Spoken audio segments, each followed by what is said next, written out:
Bonjour à tous. Est-ce que vous m'entendez? Très bien. Oui. Bonjour à tous, merci d'être venus si nombreux, mais en fait, je ne sais pas combien vous êtes puisque je ne vous vois pas, à cette, conférence, des GECO sur qui va payer la dette, sur un sujet de ô combien chaud, d'actualité, puisqu'on a, depuis, maintenant le début de cette crise du covid, une augmentation absolument faramineuse des dépenses publiques, dans l'ensemble des États de la planète et des pays développés en particulier, où on a pu calculer par exemple que, 20 du PIB mondial sur le premier semestre, 2020 était consacré à des dépenses publiques. La plupart de ces dépenses, ont été, levées à partir d'emprunts publics et la question est maintenant de savoir et de débattre sur le remboursement éventuel de cette dette, le sort de cette dette qui, rappelons-le, dans des temps plus calmes, la dette était considérée comme, une entrave majeure à la croissance, des pays développés. C'était un débat, heu, incessant entre économistes sur le sort de cette dette. Maintenant qu'elle est, qu'elle a gonflé et augmenté à des niveaux, jamais vus en temps de paix. En temps de guerre, oui, on a déjà eu, des dettes aussi colossales, des dettes publiques aussi colossales, mais en temps de paix, la question se pose de savoir, est-ce qu'elle est remboursable? Est-ce qu'il faut la rembourser? Et là-dessus, les économistes s'empoignent beaucoup sur ce sujet et justement, nous en avons réuni un certain nombre pour débattre de cette question. Heu, donc, heu, 5 personnes, c'est beaucoup pour, débattre de ce sujet. Agnès Benassi-Kéré, qui est chef économiste à la direction générale du Trésor, donc qui est aux premières loges puisque c'est le Trésor qui va rembourser tout ça, n'est-ce pas? Mais qui est détachée de l'université Paris 1 Panthéon-Sorbonne et de l'école d'économie de Paris, où elle était professeure d'économie, bien sûr. Et avant de rejoindre le Trésor, elle a été membre du Haut Conseil de stabilité financière, du Conseil général de la Banque de France et du Conseil des prélèvements obligatoires et du conseil aussi, d'analyse économique franco-allemand, heu, pour dire que vous avez été, dans pas mal d'instances où justement la question de la dette, dans la précédente crise, la crise grecque en particulier, a été, nombre de fois posée. Puis nous aurons nous parlerons avec Jésabel Coupé-Soubeyran, qui est maîtresse de conférences à l'université Paris 1, Panthéon-Sorbonne. Et elle est conseillère éditoriale au CEPI et elle a publié un certain nombre d'ouvrages.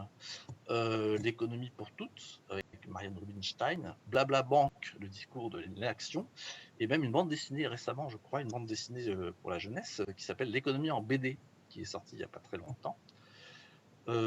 Daniel Cariotis, qui n'est pas économiste mais banquier, directeur général de la Banque populaire Auvergne-Rhône-Alpes, qui a été analyste financier et a eu beaucoup des responsabilités diverses à la tête de différentes banques, aussi bien privées que mutualistes. Didier Marteau, qui est professeur émérite à l'École supérieure de commerce de Paris, membre du conseil scientifique de l'autorité de contrôle prudentiel et de résolution, ACPR, qui est l'organe de supervision des banques et de l'assurance en France. Donc là, évidemment, la question de la positionnement des banques dans cette affaire est extrêmement important. Et enfin, Xavier Rago, qui est professeur d'économie à Sciences Po, directeur de recherche au CNRS et président de l'Observatoire français des conjonctures économiques, l'OFCE. Voilà, donc autour de ce panel, on va pouvoir discuter du sort de la dette, de l'analyse de sa nature aussi. Et je pense que pour poser le décor, le mieux est de donner la parole à Agnès Benassi-Kéré, qui va nous donner un peu les éléments du débat au départ, et puis ensuite on pourra rentrer dans le vif des considérations des uns et des autres. Merci beaucoup. Agnès? Merci. Vous m'entendez? Oui. Merci beaucoup Antoine. Bonjour à tous. Je pense en effet que c'est important de parler de ce sujet qui paraît mystérieux au commun des mortels. Où cet argent s'en va, où est-ce que l'État emprunte, et comment, effectivement, donc la question d'aujourd'hui, comment rembourser. Donc avant d'essayer de répondre à cette question, je voudrais quand même poser la question, faudra-t-il rembourser? la dette et essayer de clarifier le débat en donnant 4 réponses successives à cette question. La première, c'est une réponse légale. La dette, c'est un contrat et un contrat doit être honoré. Donc si l'État a émis une dette de 100 euros pour 10 ans, sur une durée de 10 ans, après 10 ans, il faudra qu'il rembourse 100 euros. C'est un contrat qu'il va honorer. Donc ça, c'est la première réponse qui est légale. Deuxième réponse, financière. L'État, donc, non seulement est éternel, mais il a le pouvoir, contrairement à vous et moi, d'obliger les gens à payer. Hein. Donc une entreprise ne peut pas obliger les clients à acheter ses produits, mais un État peut obliger les gens à payer des impôts. Et donc, c'est un très bon débiteur, et les marchés le savent, ils lui font confiance. Et donc, en réalité, dans 10 ans, l'État pourra rembourser donc, ses anciens créanciers en émettant une nouvelle dette de 100 euros. Ça suppose néanmoins que le marché lui fasse toujours confiance. Donc, une certaine gestion des finances publiques qui reste assez prudente. Il y a une troisième réponse qui est une réponse opportuniste. Et si l'État tout simplement ne remboursait pas? Et alors en fait, ça va vous surprendre, mais en général, on considère que ce n'est pas forcément une bonne affaire de ne pas rembourser ses dettes. Pourquoi? Parce que, en fait, on a besoin des marchés. L'État a besoin des marchés. Tant que son solde budgétaire hors intérêt de la dette est négatif, déficitaire, il a besoin des marchés pour financer des dépenses, qui peuvent être des dépenses d'investissement, des dépenses courantes, peu importe, pour financer le supplément de dépenses par rapport aux recettes fiscales. Et donc, si un État passe au-dessus en excédent, ce qu'on appelle en excédent primaire, à ce moment-là, il n'y a plus besoin des marchés. Mais finalement, la question se pose moins. Donc, en général, les États n'aiment pas du tout faire défaut sur leurs dettes. Et c'est une mauvaise affaire parce qu'on ne peut pas immédiatement tendre la main au marché pour réemprunter. Et il y a une dernière réponse, qui est celle qu'on va peut-être développer aujourd'hui, qui est une réponse plus économique. Et qui est en fait pas une réponse, c'est plutôt une question. Quel est le bon niveau de la dette? Donc, il y a un point de vue déterministe qui est de se dire, finalement, on augmente, bon, grosso modo, la dette va augmenter de, mettons, 20 points de PIB dans l'ensemble des pays avancés. Hein, là, je parle de manière générale. Et peut-être que c'est une bonne chose que les dettes publiques augmentent, parce que peut-être qu'on est dans un régime avec des taux d'intérêt trop bas, une inflation trop basse, et on est un peu dans un piège, et peut-être que c'est une bonne chose. Donc ça, c'est un point de vue international, mondial, qui supposerait une grande coordination. Maintenant, les pays sont différents, ils ont une économie politique qui est différente. On sait que, par exemple, en Europe, des pays sont prêts à ajuster leurs finances publiques très vite en sortie de crise. Et par ailleurs, on sait qu'avoir une dette élevée, c'est comme pour une entreprise ou pour un ménage. Avoir un bilan très gros, eh bien, c'est être vulnérable à des événements éventuellement dramatiques qui peuvent survenir. On voit aujourd'hui qu'en Europe, les pays comme l'Italie ou l'Espagne vont faire des plans de relance qui sont entièrement financés par des fonds européens. Ils n'ont pas pu eux-mêmes, ils n'ont pas de capacité de faire une forte relance sur leur propre capacité d'emprunt, alors que l'Allemagne n'a pas besoin de l'Europe pour relancer. Donc, probablement qu'il va falloir à un moment donné revenir à un niveau de ratio dette sur PIB plus bas, non pas parce que ce serait une mauvaise chose en soi d'avoir une dette plus élevée, mais parce que ça nous rend vulnérables à des chocs sur lesquels on ne pourrait pas réagir. Et aussi, on sait que quand on a un niveau de dette très élevé, on peut avoir des équilibres multiples, donc un retournement des marchés qui peut être lié à des fondamentaux ou pas lié à des fondamentaux, et donc avoir une crise un peu autoréalisatrice. Donc ça, c'est des choses qu'on a appris par le passé. Alors maintenant, donc j'en viens, s'il faut, disons, non pas rembourser la dette au sens strict, mais disons réduire le niveau de la dette en proportion du PIB. Comment est-ce qu'on peut le faire? Bon, on connaît les recettes du passé, il y en a un certain nombre. Donc le premier, le plus évident, c'est l'ajustement budgétaire, donc réduire les déficits et même passer, alors en fonction des taux d'intérêt, des taux de croissance, est-ce qu'il faut arriver à l'équilibre? Probablement pas, mais en fait, en tout cas, s'en rapprocher. Alors, donc ça suppose des ajustements de dépenses, des ajustements de recettes. Il y a des répartitions qui ne sont pas du tout triviales. Et donc là, je vais donner un exemple. si un gouvernement avait l'idée d'ajuster, par exemple, en coupant dans les dépenses de recherche. On pourrait dire, ah ben oui, ça va réduire les nombres de gens, des chercheurs qui peuvent trouver un poste en recherche. Mais non, c'est pas ça le sujet. Il y a un effet de bouclage de quel type de croissance on peut avoir avec un pays qui n'investit pas dans sa recherche. Donc il faut faire très attention quand on réfléchit à la manière de répartir un ajustement budgétaire. De toute façon, le sujet aujourd'hui, ce n'est pas tellement de parler de l'ajustement, puisqu'on en est encore dans la phase aiguë de la crise, et un certain nombre de gens pensent avec raison qu'il faut éviter la précédente crise qui avait amené après à un ajustement prématuré. Et en plus, en discuter de manière trop précise aujourd'hui, ça peut déclencher des effets contre-productifs qu'on appelle ricardiens, où les gens épargnent davantage en prévision d'éventuels impôts qui augmenteraient. Donc là, on n'est vraiment pas dans cette phase-là aujourd'hui. Et on peut donc dans notre malheur, on a quand même la chance de pouvoir emprunter à des taux d'intérêt négatifs. Alors après, bon, j'ai parlé de la restructuration des dettes, qui n'est jamais une option qui est très, qui est volontairement choisie par les gouvernements, enfin très rarement. On peut penser aussi à de la répression financière. Donc ça, c'est quelque chose qui a été fait après la Seconde Guerre mondiale. Donc l'idée, c'est d'avoir un taux d'intérêt qui, de manière durable, est inférieur à l'inflation. Donc c'est ce qu'on appelle l'euthanasie des rentiers, enfin donc des épargnants qui reçoivent un rendement sur leur prêt aux États qui est inférieur au taux d'inflation. Donc ça, c'est assez séduisant, mais c'est très difficile à mettre en place quand on a, dans une économie avec des mouvements de capitaux. Dans les années 50, on avait des marchés financiers qui étaient segmentés. Aujourd'hui, il faut toujours se dire que personne n'est obligé de détenir ni notre dette, ni notre monnaie. Donc c'est beaucoup plus difficile à mettre en œuvre. Évidemment, la solution la plus élégante, c'est la croissance. Et donc, ça suppose que l'argent public soit bien investi, d'où l'importance que ce plan de relance soit investi et non pas simplement dépensé. Alors, je vais juste terminer parce que je vois que Jésabel est là et donc on aura certainement l'occasion de rebondir. Pourquoi est-ce que...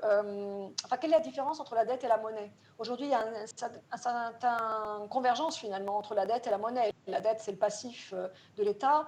Et la monnaie, c'est le passif de la Banque centrale. La Banque centrale étant la propriété des États, finalement, quand on consolide les deux, c'est la même chose. Et comme les taux d'intérêt sont nuls, c'est encore plus la même chose. Et donc, il y a maintenant une certaine confusion et l'idée de se dire, finalement, la politique budgétaire et la politique monétaire ont convergé et c'est une bonne chose. Et moi, je pense que c'est une bonne chose, bien sûr, que la Banque centrale aide les États à faire face à la crise. Donc, toutes les opérations d'achat massif d'obligations publiques sur les marchés secondaires, c'est une bonne chose. Mais justement, la Banque centrale européenne aujourd'hui le fait largement, aide les États qui peuvent emprunter à des maturités très longues à des taux d'intérêt négatifs. Et c'est un équilibre fragile qu'il faut maintenir. On ne sait pas qu'est-ce qui se passera dans 10 ans, 15 ans, 20 ans. Et l'idée selon laquelle la Banque centrale européenne pourrait, entre guillemets, annuler la dette qu'elle détient donc dans son bilan, qu'elle a acheté, qu'elle détient maintenant beaucoup de dettes publiques. Donc l'idée selon laquelle ça changerait la situation de l'État par rapport au marché et ça améliorerait la soutenabilité des finances publiques. Je pense que ça n'est pas correct de dire ça. Pourquoi ? Parce que donc il faut se représenter, et je vais finir par ça, il faut se représenter quand la Banque centrale européenne achète des dettes publiques. Qu'est-ce qu'elle fait ? Elle achète ces dettes publiques, mettons, à une banque. Et elle va payer avec de la monnaie banque centrale, qui sont en fait les réserves des banques dans les comptes de la Banque centrale. Donc, par exemple, BNP Paribas a un compte à la Banque de France. Et lorsque la Banque de France achète des titres de dette publique à BNP Paribas, elle paye en créditant le compte de BNP à la Banque de France. Normalement, ces réserves portent un intérêt. Et donc, la Banque de France doit payer un intérêt sur les réserves des banques commerciales. Aujourd'hui, les taux d'intérêt sont négatifs, donc ça lui rapporte en fait de l'argent, mais ça ne le dira pas toujours. Bon, un jour, si jamais, et donc effectivement, on peut penser qu'il n'y aura plus jamais d'inflation, à ce moment-là, on n'a plus besoin de politique monétaire. Mais si jamais un jour l'inflation repart, ce qui serait une bonne nouvelle, hein, ça veut dire que la croissance repart probablement, eh bien, à un moment donné, la Banque centrale devra monter son taux d'intérêt. Et donc verser des intérêts sur les réserves, alors que jusqu'à présent, elle percevait des intérêts. Maintenant, donc verser des intérêts sur les réserves et avec de l'argent qu'elle prendrait où, hein, donc soit elle le crée, soit elle le prend sur le rendement de son actif. Mais si elle a annulé son actif, elle n'a plus de rendement sur son actif. Donc elle devrait créer de la monnaie pour payer les intérêts. Et créer de la monnaie, pour payer les intérêts, ça veut dire appuyer en même temps sur le frein et sur l'accélérateur. Monter le taux d'intérêt pour freiner l'inflation et créer de la monnaie pour l'accélérer. Donc, on voit que ça paralyserait la politique monétaire. Donc, c'est un élément. Et surtout, moi, je suis assez favorable à un compagnonnage de la politique monétaire et de la politique budgétaire pendant un certain temps pour nous sortir de la nasse. Mais par contre, je trouve ça très important de garder deux institutions et non pas une. Deux institutions séparées qui puissent éventuellement, dans une phase ultérieure, eh bien, avoir leur propre mandat si jamais l'inflation repart et la croissance vit sa vie. Et donc, c'est important, il y a cette espèce de valeur d'option de conserver une politique monétaire indépendante pour l'avenir, surtout que, et je termine là, aujourd'hui, finalement, ça ne changerait absolument rien à l'état des choses, puisque l'État s'endette. Grâce effectivement aux interventions des banques centrales, les États peuvent s'endetter à taux d'intérêt très bas. Donc aujourd'hui, ça ne changera rien. Donc c'est un peu la solution en quête de problèmes. Et la confusion aussi vient du fait que, du vocabulaire, l'État émet de la dette, la Banque centrale crée la monnaie. On ne dit jamais la Banque centrale émet la dette ou l'État crée... non, la Banque centrale émet la monnaie et l'État crée la dette. Et donc, il faudrait un peu réfléchir là-dessus. Merci. Merci Agnès. Ce qu'on retient, et d'ailleurs il y avait pas mal de messages dans ce sens-là, c'est que hors de la croissance, point de salut, apparemment, si la question est de comment rembourser la dette. C'est un peu parce que vous avez passé en revue un certain nombre d'hypothèses qui ont été mises dans le débat public et vous les avez plus ou moins repoussées les unes après les autres pour revenir à l'idée que c'est la croissance qui est la sortie la plus élégante, comme vous dites. Je donnerai bien la parole donc à Jésabel Coupé-Soubeyran pour évoquer la question de est-ce que l'ensemble des observations qu'on a faites sur le passé, sur les sorties de dettes diverses et variées, ça s'applique également à cette situation-là. Est-ce qu'on est dans une configuration connue des économistes ou est-ce qu'on est dans quelque chose de radicalement différent qui appelle donc des solutions nouvelles, inédites? Isabelle. Merci Antoine. Je pense qu'on est effectivement dans une crise inédite qui appelle des réponses inédites. Et donc, pour arriver à cette conclusion-là, je vais repartir un peu du même questionnement qu'Agnès pour aboutir à des réponses un peu différentes. Donc, effectivement, qui va payer la dette Covid? Eh bien, Agnès nous l'a dit, ce sont les États qui vont payer cette dette puisque ce sont les États qui l'ont émise. Et que faudra-t-il pour que les États puissent rembourser cette dette sans problème? Alors, Agnès nous a dit, eh bien, il y a une solution élégante, c'est la croissance. Il y a également d'autres solutions qui sont aujourd'hui discutées. Les autres solutions, ce sont éventuellement de nouveaux impôts ou en tout cas des recettes fiscales qui permettraient de rembourser cette dette plus facilement. Et puis, la troisième option, c'est celle en fait qui est considérée le plus couramment. C'est une option que Agnès a évoquée. C'est l'option dans laquelle on va rembourser les dettes passées en émettant des dettes nouvelles. Alors, je voudrais revenir en fait très rapidement sur les deux premières solutions, montrer les problèmes que pose la troisième solution, la troisième option, pour vous montrer la nécessité de sortir du cadre actuel. Alors, la croissance, au fond, la question, c'est est-ce que la dette Covid va créer les conditions de son remboursement? Il me semble que la réponse est non, précisément parce que les plans de relance contiennent surtout en fait, des mesures de soutien dont on ne peut pas attendre qu'ils auront des effets multiplicateurs importants. Donc il me semble que la toile de fond au niveau macro pour les années à venir, c'est plutôt celle de la stagnation séculaire. Et puis en outre, et Antoine l'a dit en introduction, vouloir à tout prix s'en sortir par la croissance, c'est passer complètement à côté de la nécessité de repenser notre modèle économique, c'est passer à côté de la sobriété qui s'imposera à nous pour respecter les limites planétaires. Donc je pense que cette option-là, ce n'est pas l'option sur laquelle nous devons compter. Deuxième option, des impôts.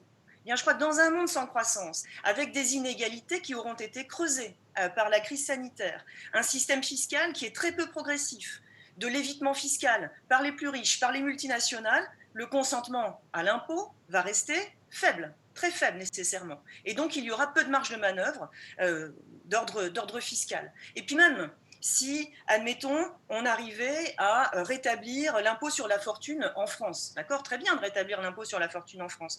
Moi, je suis pour. Mais ça rapporterait quoi ? Ça rapporterait 3 milliards par an. On est bien loin des ordres de grandeur nécessaires pour rembourser la dette Covid. Même chose d'ailleurs si au niveau européen, on arrivait à mettre en place une taxation des transactions financières. Je suis favorable à ça. Mais ça rapporterait quoi ? 20 milliards au niveau européen, on est bien loin des ordres de grandeur dont on a besoin pour rembourser la dette Covid. Donc ces deux options-là, je pense qu'il faut, si vous voulez, ne pas compter sur elles. Troisième option, les nouvelles dettes. Donc, et c'est ça, au fond, qui est envisagé.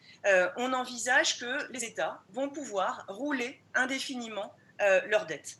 Alors, je voudrais, sur ce point, déjà attirer l'attention sur le fait que si de nouvelles dettes sont émises pour rembourser la dette Covid, d'accord, si on compte sur ça, si on compte sur le fait de rouler la dette, elles ne pourront pas l'être pour financer la transition écologique. On ne pourra pas empiler la dette Covid et la dette climat. Donc, c'est une option qui, à mon sens, passe totalement à côté de l'urgence écologique et on ne le mentionne pas suffisamment. Par ailleurs, et là, ça nous amène au cœur du sujet, rouler la dette, ça ne sera possible que si les taux longs restent bas très longtemps. Et donc, si la Banque centrale européenne poursuit très longtemps ses achats d'actifs. Autrement dit, cette option-là n'est envisageable que si on a du quantitative easing à perpétuité. Est-ce qu'on mesure les conséquences d'un QE à perpétuité ? Alors que c'était censé être une mesure temporaire de gestion de crise financière, on reprend cette option-là, d'accord ? On reprend cet instrument-là pour gérer la crise sanitaire à plus grande échelle. Est-ce qu'on mesure bien les conséquences de cela ? Alors, je voudrais indiquer que le quantitative easing, ça n'augmente pas l'inflation parce que ça amplifie une circulation de la monnaie à l'intérieur de la sphère financière. Par conséquent, avec le QE, pas de stabilité monétaire, pas de retour de la stabilité monétaire. Le QE, c'est les achats d'actifs, d'accord ? Ça fait baisser les taux longs, mais ça n'augmente pas l'investissement et ça n'augmente pas l'emploi, en tout cas très peu. Par conséquent, avec du QE à perpétuité, pas de stabilité économique.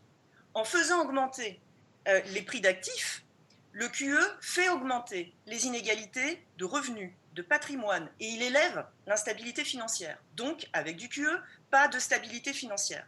Ça veut dire quoi ? Si je réexprime tout ça en bref. Ça veut dire qu'en poursuivant cette stratégie d'achat d'actifs, d'accord, en poursuivant le QE, la BCE, certes, permettra aux États de la zone euro de rouler leurs dettes. Et ça nous évitera sans doute une crise de la dette en zone euro. Très bien. Mais ce faisant, eh bien, elle ne remplira plus aucune de ses missions.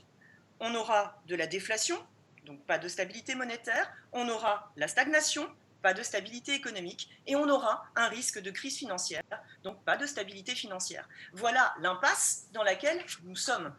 Et ça signifie que le schéma actuel, eh bien, c'est un schéma qui nous mène à l'impasse. Il n'y a pas de prospérité possible dans le schéma actuel, et encore moins une prospérité repensée en réalisant la transition écologique. Pour sortir de l'impasse, que faut-il ? Eh bien, il faut sortir du cadre et envisager quoi ? À minima, d'annuler la dette Covid détenue par la Banque centrale européenne. C'est le minimum que l'on puisse faire.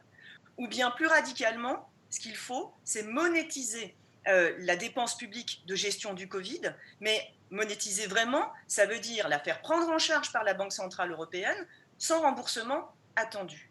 Alors bien sûr, ça suscite pas mal d'opposition et ça va en susciter là dans notre panel. Alors je les devance un peu et puis on poursuivra la discussion. À qui ça coûterait? Ça coûtera à l'eurosystème, ça coûtera à la Banque centrale européenne. Et ne me dites pas que ce qui coûte à l'eurosystème, ça coûte forcément à l'État ou aux États, parce que cette histoire de compte consolidé ne tient pas. Il n'y a pas de compte consolidé. La dette des administrations publiques, elle n'inclut pas celle de la BCE, elle n'inclut pas celle de l'eurosystème. Et la dette de la Banque centrale n'a strictement rien à voir avec celle de l'État. Alors certes, si vous voulez, les États sont pour la plupart actionnaires des banques centrales. Mais même si l'annulation de la dette au bilan de la Banque centrale ou si un transfert de monnaie de la Banque centrale au Trésor ferait inévitablement baisser les fonds propres de la Banque centrale européenne, entraînerait des pertes, hein, évidemment, des pertes à prendre et donc ferait baisser les fonds propres de la Banque centrale européenne. Ça ne l'empêcherait pas de fonctionner et ça n'obligerait pas une recapitalisation. Et même à supposer que cette recapitalisation serait jugée nécessaire par la collectivité, eh bien, elle pourrait se faire en monnaie centrale. Donc, c'est une solution qui n'est pas coûteuse collectivement. Elle coûte certes à la Banque centrale européenne, elle coûte à l'eurosystème, mais c'est l'institution qui peut le mieux absorber cette perte. On nous dit également, et Agnès a évoqué cet argument, ça ferait perdre des revenus de seigneuriage, ça ferait diminuer les bénéfices reversés par la Banque centrale aux États. Oui, peut-être, d'accord. Et la question se pose beaucoup plus à long terme qu'à court terme. Oui, peut-être, mais peut-être pas, au fond. Parce que tout dépendrait finalement de l'incidence de ces solutions sur le niveau de prospérité et donc ensuite sur la création monétaire des banques. Donc peut-être pas. Et ce n'est pas une question importante. Et franchement, je trouve ça très curieux, en fait, que cette problématique ne préoccupe pas, hein, cette problématique de diminution des revenus de seigneuriage. Je trouve ça très curieux que ça ne préoccupe pas les détracteurs de ces propositions dans la situation actuelle, alors même que ces revenus sont considérablement atténués par les taux négatifs auxquels se refinancent les banques. D'accord ? Il ne faut pas considérer simplement les facilités de dépôt, il ne faut pas simplement considérer le taux négatif de facilité de dépôt, il faut aussi évidemment considérer le taux auquel les banques se refinancent aujourd'hui auprès de la Banque centrale européenne. C'est un taux généralement négatif. Ça coûte à la Banque centrale européenne. Et qui vient s'en plaindre au niveau des revenus de seigneuriage? Je n'ai pas entendu Agnès s'en plaindre. Est-ce que la Banque centrale européenne... Je n'ai pas employé le mot revenu de seigneuriage, hein, donc ça fait 5 non, minutes. mais Je n'ai pas du tout parlé de revenu de seigneuriage dans ce que j'ai dit. Ton argument, il faisait référence. Je poursuis. Non, je n'en faisais pas référence. Justement, je n'en ai pas parlé. D'accord. Je poursuis mes 3 derniers points. D'accord. Est-ce que la Banque centrale européenne perdrait en crédibilité? Ce serait quand même un comble, quand même, que la Banque centrale européenne perde en crédibilité, soit en annullant les dettes, soit en monétisant, alors que de cette manière, elle se mettrait pleinement au service de la collectivité. La Banque centrale européenne est bien plus exposée à un risque de perte de crédibilité en maintenant le schéma actuel qui va en fait l'empêcher, comme j'ai essayé de vous le montrer, de remplir les missions qu'on lui a confiées. Est-ce que ça entraînerait de l'inflation? Ça aussi, c'est généralement un gros sujet. C'est mon avant-dernier point, ça va aller vite. L'inflation, ce n'est pas un sujet en ce qui concerne l'annulation de la dette. Pourquoi? Parce qu'une annulation de dette, ce n'est pas une création de monnaie, c'est une non-destruction de monnaie. D'accord? Et ça fait toute la nuance. Donc, ça limiterait la déflation, mais ça ne créerait pas d'inflation. Alors, en revanche, l'inflation, certes, c'est un sujet avec la monétisation. C'est un sujet avec la monétisation, mais si l'on veut sortir de la déflation, eh bien, il en faut de l'inflation. D'accord? Et ce qu'il faut, c'est que ce soit une inflation modérée. Ça le sera si la monétisation permet d'engager des dépenses qui viendront soutenir l'offre autant que la demande. Ce qu'il faut, c'est ne pas créer de déséquilibre trop fort entre l'offre et la demande pour pouvoir modérer l'inflation créée, l'inflation entraînée par la monétisation. Et enfin, dernier point, est-ce qu'on sortirait du cadre légal? Alors, pas forcément pour l'annulation de la dette, parce que ce n'est pas interdit stricto sensu, mais oui, assurément, pour la monétisation. L'article 123 du traité sur le fonctionnement de l'Union européenne interdit cette monétisation. Eh bien, là, je boucle sur ma phrase introductive. Nous sommes face à une crise sanitaire inédite, qui préfigure les crises à venir, qui seront des crises climatiques. Nous n'y ferons pas face en restant figés dans les cadres du passé. Il nous faut sortir du cadre et accepter donc de modifier ce cadre légal si on veut préparer un autre modèle de croissance et si on veut passer à un modèle plus prospère pour tous. Bien, merci Isabelle. Je pense qu'effectivement, il y aura beaucoup de réponses à tes réponses. Mais on va néanmoins continuer sur un fil, puisque après il y aura un temps de discussion pendant lequel on pourra aussi poser un certain nombre de questions qui ont été posées par SMS là, sur le site, et qui recoupent d'ailleurs la plupart des questions que vous avez déjà abordées. À une toute petite exception près, et que je vais poser la question à Daniel Cariotis qui fera une bonne transition. Il y a beaucoup de questions assez basiques, parce que vous utilisez l'expression, et les auditeurs s'inquiètent de savoir qu'est-ce que c'est qu'un intérêt négatif et comment un intérêt peut-il être négatif. Vous voyez, il faut aussi répondre à ce type de questions. Donc, Daniel Cariotis, est-ce que vraiment, avant d'aller dans le vif de votre propos, qui sera justement sur les positions respectives des banques et des banques centrales par rapport à la question de la dette et des questions qui ont été évoquées par les deux précédentes oratrices, sur qu'est-ce que c'est qu'un intérêt négatif et pourquoi un intérêt peut-il être négatif? Vous savez, bonjour à tous et à toutes, c'est une question intéressante. Je dois vous avouer que je cherche la réponse depuis quasiment 4 ans, je ne l'ai toujours pas trouvée. En économie, parce que j'ai quand même fait des études aussi d'économie assez poussées, on m'a toujours appris que le taux d'intérêt était la rémunération d'un risque-prix. Bon. Je sais ce qu'est un faible risque, avec un taux d'intérêt faible, un taux d'intérêt négatif. C'était d'ailleurs tellement peu envisageable que quand les taux d'intérêt négatifs sont arrivés, on avait des systèmes d'information dans les banques initialement qui n'étaient pas en capacité de les gérer. Pour vous dire à quel point ce scénario n'avait pas du tout été intégré par le secteur financier et bancaire. Donc je ne sais pas forcément répondre à cela. Et en fait, ce n'est pas parce que je peux trouver bien sûr une explication technique à cela, mais ce n'est pas parce qu'on commence à s'habituer à des taux d'intérêt négatifs que la chose devient normale. La durée ne se traduit pas par une forme de normalité. Je considère encore que c'est une anomalie et j'espère qu'on reviendra effectivement à des choses un peu plus normales ou un peu moins anormales, avec des taux d'intérêt qui seraient peut-être faibles, comme on les a connus pendant quelques années, mais certainement pas négatifs. Bien, moi, mon donc, propos... ensuite, voilà. Non, mon propos... Non, ma vision des choses, en fait, elle est différente. Vous le comprendrez bien, les différentes, peut-être d'autres intervenants qui ont des approches peut-être plus académiques, plus universitaires. Moi, en fait, ma réflexion sur le sujet, elle trouve en fait sa source dans peut-être la triple expérience que j'ai eue en tant que trader sur les marchés financiers. J'ai commencé ma carrière sur les marchés financiers à la Société Générale. Ensuite, j'ai été analyste chez Standard & Poor's. On parle de dette. Toutes les dettes sont notées par les agences de rating, et Standard & Poor's est la grande agence de notation qui note notamment toutes les dettes des pays. Donc j'ai connu cela sous l'angle aussi du rating et de la notation. Et puis enfin, ma troisième casquette est celle de banquier, avant de rejoindre BPORA, j'étais directeur général du groupe BPCE et j'étais en charge notamment des finances et des risques.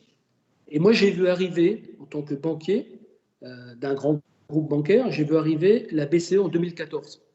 Et j'ai vu aussi le changement que représentait l'arrivée de la Banque centrale européenne en novembre 2014. Parce que ça, c'est, je pense, un élément qu'on occulte souvent un petit peu dans les changements d'environnement auxquels nous sommes maintenant confrontés depuis presque 6 ans.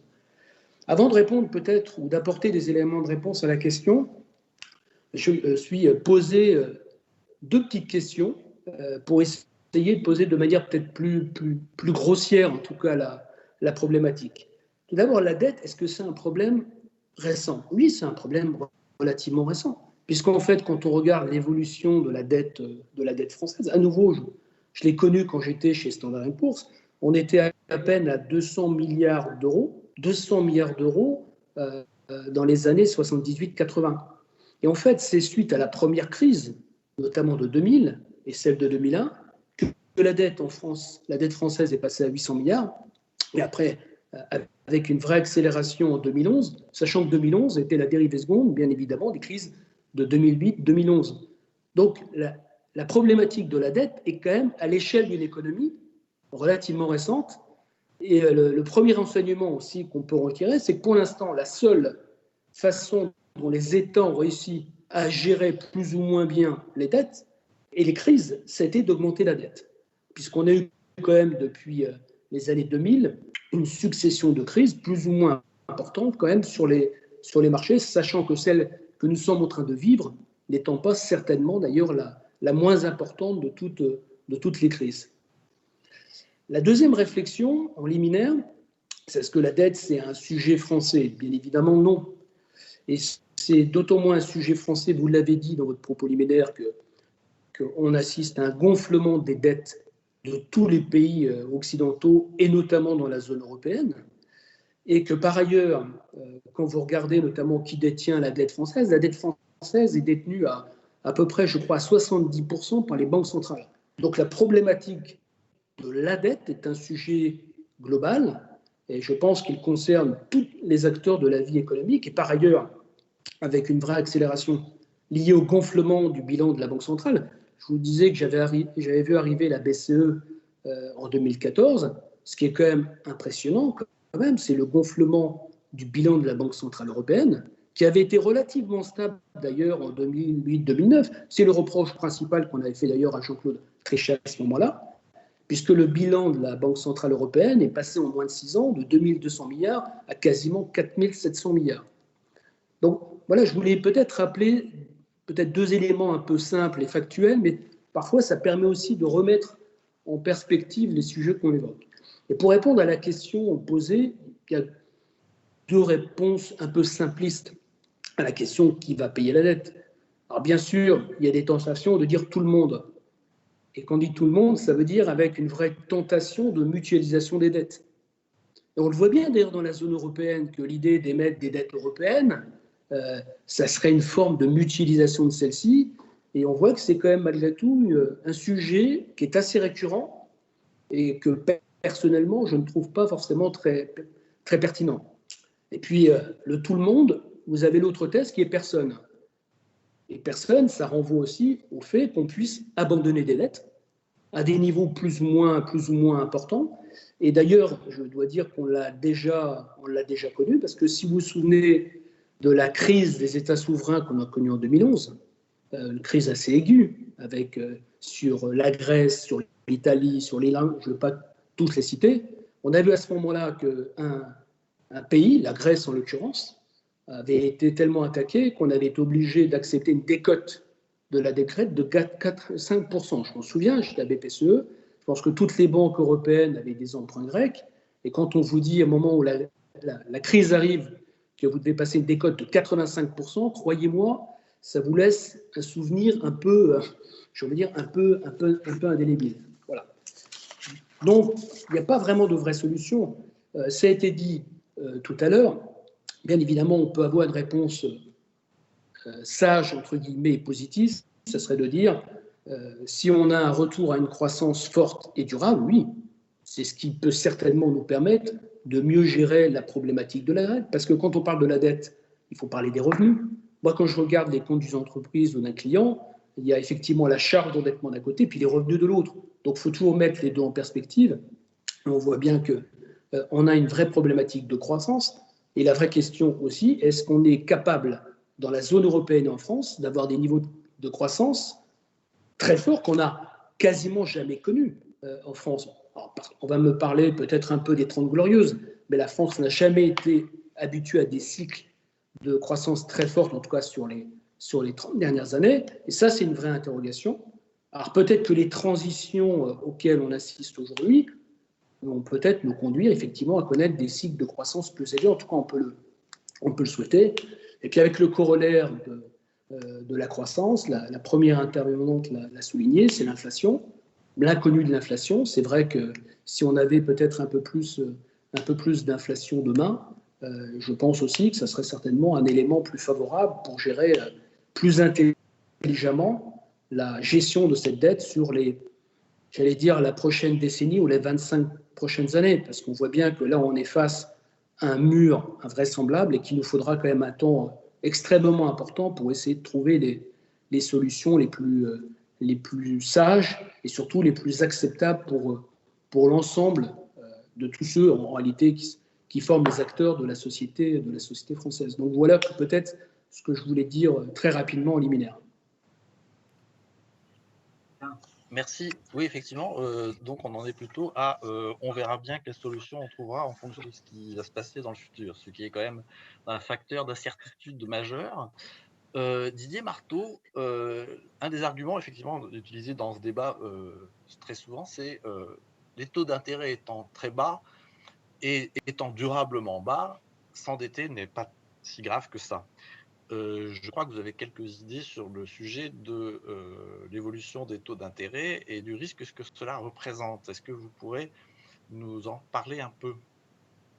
Oui, j'espère en tout cas.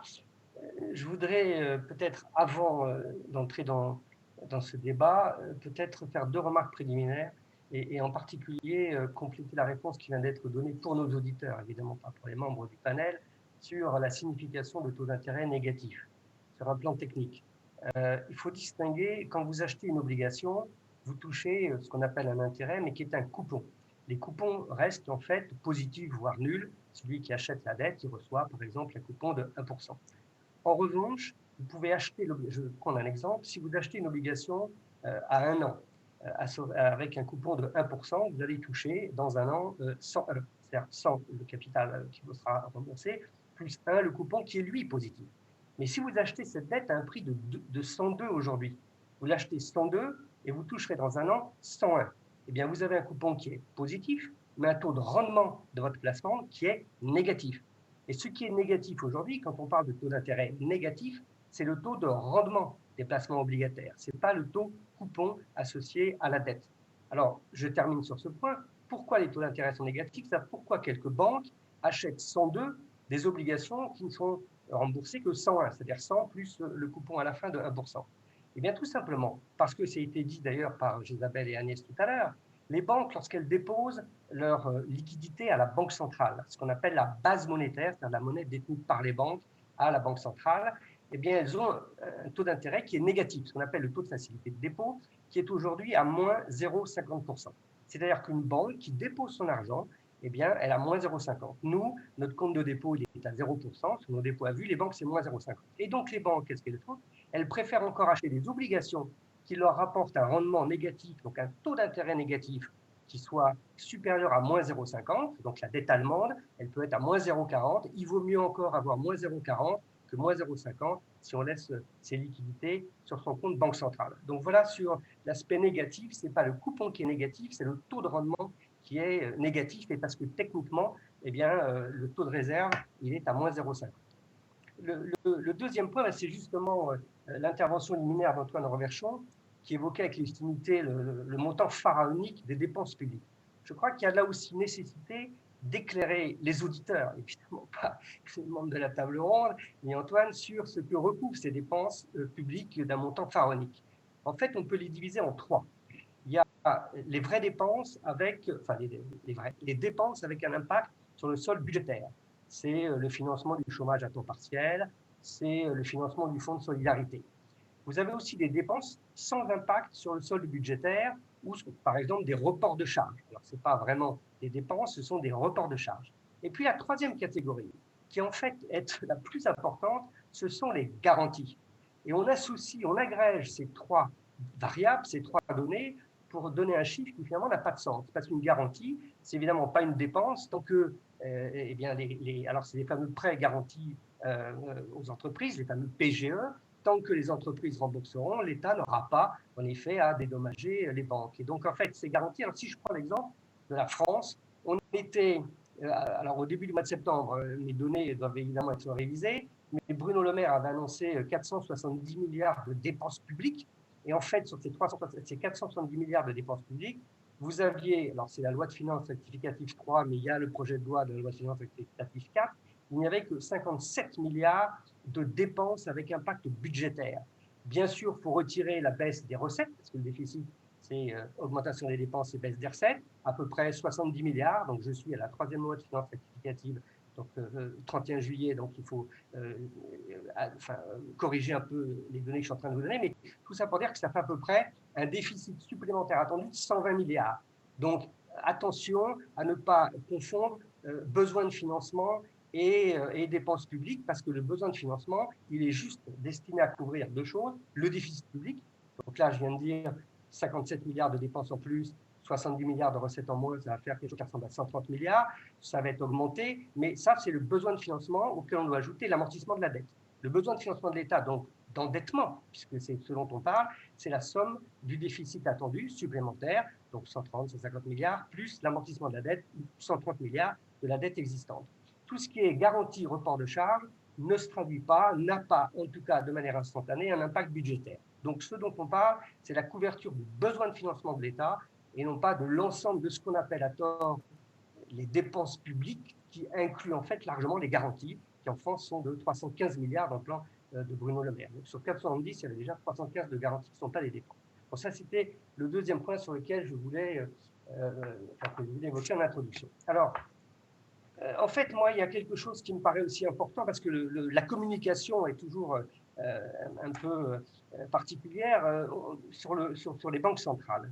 On dit que la Banque centrale européenne a injecté 1650 milliards dans l'économie réelle au titre du plan pandémique. Je crois qu'il faut bien distinguer, et je vais aussi intervenir sur ce qu'a dit un peu Isabelle, sur ce qu'est ce qu'on appelle le quantitative easing et la monétisation de la dette.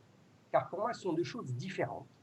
Le quantitative easing, c'est l'achat par la Banque centrale d'actifs aux banques, principalement en effet des obligations d'État, mais pas uniquement des obligations d'État, il y a un petit peu de temps en temps d'obligations corporate. Lorsque la Banque centrale, et je parle évidemment, je suis désolé pour les auditeurs, achète des actifs détenus par les banques, par exemple des obligations d'État qu'elles ont achetées sur le marché primaire pour financer le trésor, eh bien en fait il y a création, donc ça a été dit par Isabelle, on crédite le compte des banques. La banque des banques, c'est la Banque centrale. Donc en fait, la Banque centrale achète les actifs d'État, crédite, et en fait, ce qui augmente, c'est la base monétaire. Ça n'est pas la masse monétaire, c'est-à-dire c'est le compte des banques est crédité. Donc les 1750 milliards, en fait, c'est 1750 milliards de création de monnaie banque centrale, c'est-à-dire en fait de monnaie à la disposition des banques. Alors, pourquoi c'est extrêmement important? Parce qu'on dit souvent, la Banque centrale, depuis 2011, elle a, donc 2015, Mario Draghi est arrivé en novembre 2011 et il a mis en place le QE, le quantitative easing, en mars 2015. Donc en fait, on dit que Mario Draghi, depuis mars 2015, il a acheté environ 3 000 milliards de dettes. Et on dit, regardez, avec 3 000 milliards de dettes achetées par la Banque centrale, et on dit souvent de monnaie créée, ce qui est faux, de base monétaire créée, eh bien, il n'y a pas eu d'inflation. Ben, évidemment, parce qu'en fait, si j'ai pris quelques chiffres, les créances sur le trésor entre mars 2015 et janvier 2020, c'est-à-dire avant la crise. Donc en fait, les dépenses du trésor financées par des émissions de dette ont représenté 1 000 milliards. Donc en fait, l'augmentation des créances sur le trésor a augmenté de 1 000 milliards. Là-dessus, la Banque centrale, elle a acheté aux banques 1 800 milliards, plus que le besoin du trésor. Ça veut dire quoi? Ça veut dire que la Banque centrale, elle a acheté aux banques des obligations qu'elle détenait déjà sur son stock et non pas de nouvelles obligations. Et la conclusion, elle est très claire. Le prix des obligations a monté, les taux d'intérêt ont baissé et il n'y a pas eu d'inflation. Parce que quand vous achetez dans le QE aux banques des actifs, vous créez de la base monétaire, vous ne créez pas de la masse monétaire. La masse monétaire, elle est créée essentiellement parce qu'il y a des crédits qui sont octroyés, donc les banques créditent le compte de dépôt des ménages, et parce que le Trésor, en effet, fait face à des dépenses. Donc les dépenses du Trésor, ce qu'on appelle les créances sur le Trésor, eh bien c'est de la masse monétaire. Le crédit bancaire, c'est de la masse monétaire. Lorsque la Banque centrale achète aux banques, ça n'est pas de la base monétaire. En amont, les banques ont acheté au Trésor, en effet, donc là, elles ont créé de la monnaie, parce que le Trésor a dépensé de l'argent, mais ensuite, donc il n'y a pas de corrélation entre la base et la masse. Et vous savez tous que c'est pour ça que moi, je ne suis pas inquiet. Le bilan des banques centrales a été multiplié par 4 depuis 2015, ça c'est sûr, enfin depuis même 2011, je crois, l'arrivée de Mario Draghi, alors que la masse monétaire n'a que très peu progressé. Alors en revanche, et je vais évidemment tenir mon temps. Moi, ce qui m'inquiète aujourd'hui, c'est l'évolution non pas de la base, mais de la masse monétaire. Parce que l'inflation, en fait, elle naît dans les théories quantitatives de la monnaie et tous ses dérivés, elle naît d'une relation entre le stock de monnaie dans l'économie et la production ou le volume des transactions.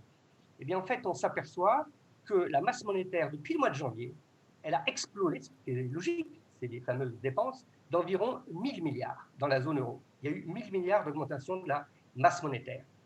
Parallèlement, on observe que la Banque centrale a acheté 700 milliards d'actifs. C'est-à-dire qu'il y a eu 1000 milliards d'émissions de dette par le Trésor et 700 milliards dans la zone euro achetés par la Banque centrale. Et donc, désormais, la déconnexion qu'on avait observé entre la base monétaire et la masse pour dire il n'y a pas de risque d'inflation, on peut y aller, on peut faire du financement monétaire, de la dépense publique, il n'y a aucun risque, parce que regardez bien, on a mis 3000 milliards d'injections dans l'économie réelle, ce qui n'est pas vrai, et la masse monétaire n'a que peu augmenté, elle a augmenté d'à peu près 5% par an depuis 2015, et bien aujourd'hui on est sur une nouvelle donnée, puisque la masse monétaire, elle explose en ce moment, en raison en effet des dépenses publiques. Et je pense que le danger du financement monétaire des dépenses publiques, c'est que l'inflation pourrait en effet un jour repartir. Et ce n'est pas parce qu'il n'y a pas eu d'inflation, j'espère que je n'ai pas été trop obscur, pendant 4 ans, entre 2015 et 2020 ou 5 ans, que c'est parce que la masse monétaire n'avait pas augmenté. Bien, et puis aussi, enfin, je reviendrai peut-être. Mon deuxième point, il me reste peut-être 4 minutes, enfin Antoine me le dira. Mon deuxième point, c'est qu'il y a un autre effet négatif, ce qu'on peut appeler une externalité négative, de cet achat massif de titres par la Banque centrale européenne. Ça a été dit à plusieurs reprises, la baisse des taux souverains qui en fait dissuade les investisseurs d'acheter ces titres-là, parce qu'ils ont des rendements soit négatifs, soit des rendements minuscules, et en fait les oriente vers des actifs risqués. Et on en parle, à mon avis, pas assez. De manière parfaitement rationnelle, tous ceux qui ont étudié la théorie du portefeuille savent que quand les taux d'intérêt sans risque, c'est-à-dire les taux de l'État, on va dire Allemagne, France, baissent, eh bien vous remplacez vos actifs souverains par des actifs risqués. Et il y a donc une augmentation très importante en termes de volume de la demande d'actifs risqués. Selon une étude de Standard & Poor's très récente, 50% des nouvelles émissions d'entreprises sont des junk bonds, contre 25% en 2011. En Espagne, 60% du portefeuille obligataire est constitué de junk bonds en Espagne et en Italie. Aux États-Unis, 50%, en France, 38%. Et je pense qu'il faut s'intéresser à la montée de ce qu'on appelle le high yield ou les titres risqués dans les portefeuilles obligataires, parce qu'il ne faut pas oublier qu'en 2007, au démarrage de la crise des subprimes, elle est née d'où cette crise? Elle est née de la fermeture de 2 fonds gérés par la banque Bear Stearns, qui étaient des fonds de crédit, qui avaient acheté des créances titrisées, et c'est de la fermeture puis faillite des fonds de crédit qu'est née la crise. Eh bien, aujourd'hui, je me dis que s'il y a une remontée des taux d'intérêt, eh bien, les portefeuilles obligataires risqués peuvent évidemment gérer de très fortes pertes. Et puis, j'ajouterai un terme technique, c'est que comme les taux sont bas, la sensibilité à une hausse des taux du prix des obligations est encore plus forte, puisque on sait que plus le coupon est bas, plus lorsque les taux remontent, eh bien, le prix de l'obligation diminue. Et donc, moi, ma conclusion sur ce point, c'est qu'il faut faire attention, parce que je crois que ma conclusion, ce serait de faire attention à mieux réguler peut-être les fonds, parce que la nouvelle crise pourrait arriver, donc issue de la baisse des taux d'intérêt souverains, pourrait être en fait de l'accumulation de titres risqués dans les fonds obligataires. Et donc, mon conseil serait de renforcer la régulation de ces fonds. Bien, merci. Là aussi, on est plutôt dans l'annonce de configuration classique qui peuvent reprendre à tout moment, parce que cette instabilité, et c'est ce que disait Isabelle tout à l'heure, la crise d'une crise financière classique, en fait, peut très bien survenir, même dans une situation comme celle dans laquelle on est, avec des bilans de banque centrale colossaux. Et voilà, donc vous êtes plutôt sur le mode de les mécanismes classiques peuvent revenir au galop, ils n'ont pas été écartés pour autant. Donc, je ne demanderai pas à Xavier Rago de faire une motion de synthèse, ce serait beaucoup lui demander peut-être.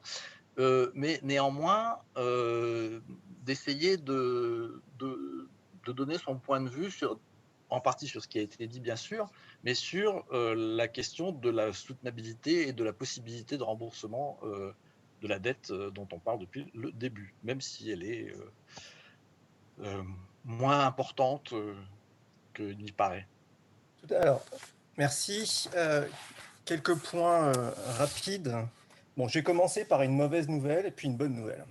La mauvaise nouvelle, c'est que le niveau de dette publique actuel est le plus haut qu'on ait jamais connu tout court, même en temps de guerre. On a dépassé au niveau des dettes publiques sur PIB le niveau de la Seconde Guerre mondiale, du fait de différentes raisons, mais notamment de l'endettement des pays en voie de développement qui sont développés. Donc, on est objectivement dans une situation complètement inédite du capitalisme. On n'a jamais connu ça dans le capitalisme. Donc, un point important. Pourquoi cette dette publique est élevée ?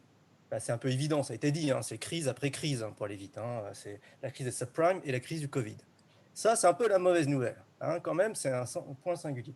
La bonne nouvelle, c'est que donc, l'État émet de la dette publique. La bonne nouvelle, c'est que les gens se battent pour avoir cette dette publique dans le monde entier. Et depuis 40 ans.